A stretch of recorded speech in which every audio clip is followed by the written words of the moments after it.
सभी पशु पक्षी वहां से चले जाते हैं। जिस गुफा में भोले बाबा कथा श्रवण कराने लगे, उस गुफा में महाराज एक तोते का अंडा रखा हुआ था। भोले बाबा ने जवाब दिया है कि मैंने आसन लगा लिया है पार्वती, लेकिन एक बात ध्यान रखना, जब हम कथा आपको सुनाए ना तो आप बीच में हुंकार भरते रहना। क्योंकि दादा जब आप लोग अपने नाती को, छोटे बच्चों को हम और आप कथा कोई कहानी सुनाते हैं तो बच्चों से कहते हैं कि आप हुंकार भरते रहना। वही बात भोले बाबा ने कही है कि पार्वती आप हुंकार भरते रहना ताकि हम समझ सकें कि आप सुन रही हो। पार्वती कहने लगी ठीक है महाराज, हम हुंकार भरते रहेंगे, आप अमर कथा सुनाइए। भोले बाबा अमर कथा सुनाने लगे। दादा क्या हुआ?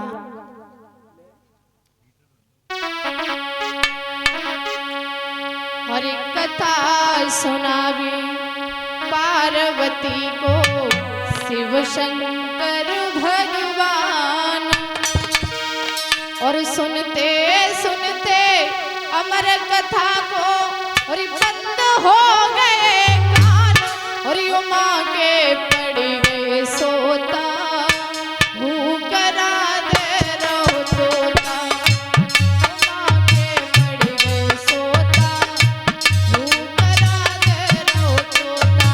दोनों हाथ ऊपर करके बड़े भाव से सभी भक्त बोलेंगे।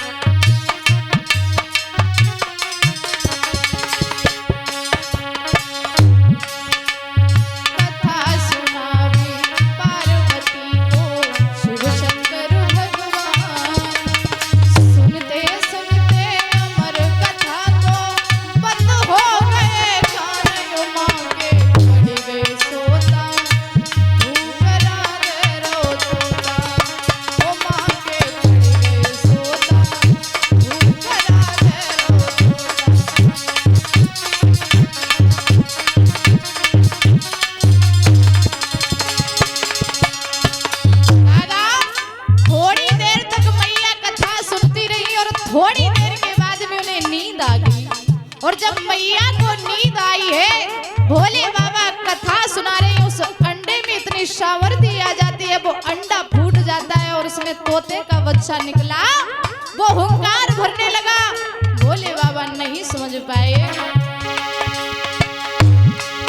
अरे पार्वती को शिव ने जब आगे कथा सुनाई,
जा रहा है। जैसे ही कथा पूर्ण हुई तो भोले बाबा ने एक जयकारा बोला, बोलिए श्यावल रामचंद्र की। जैसे ये जयकारा बोला तो मैया के एकदम नेत्र खुले, जवाब दिया भोले बाबा तो कथा कहाँ चल रही थी? भोले बाबा कहने लगे कथा कहाँ चल रही थी? तुमने कथा नहीं सुनी? बोले क्षमा चाहते हैं महाराज, हम तो सो गए थे। बोले तुम सो गई, फिर हुंकार कौन भर रहा था? पता नहीं। नेत्र बंद किए तो देखा तोता कथा सुन रहा है। भोले बाबा को क्रोध आया, त्रिशूल हाथ में लिया,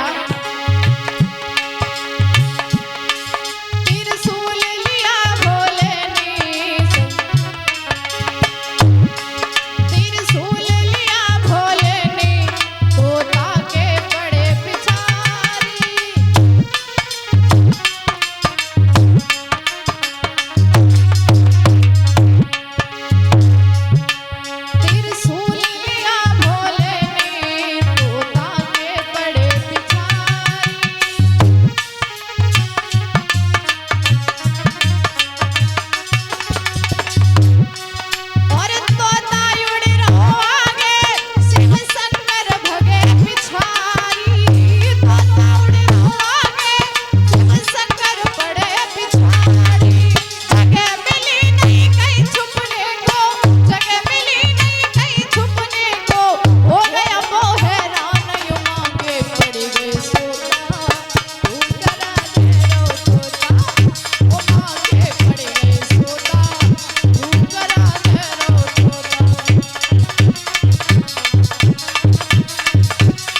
मेरे भैया, जैसे ही तोते के पीछे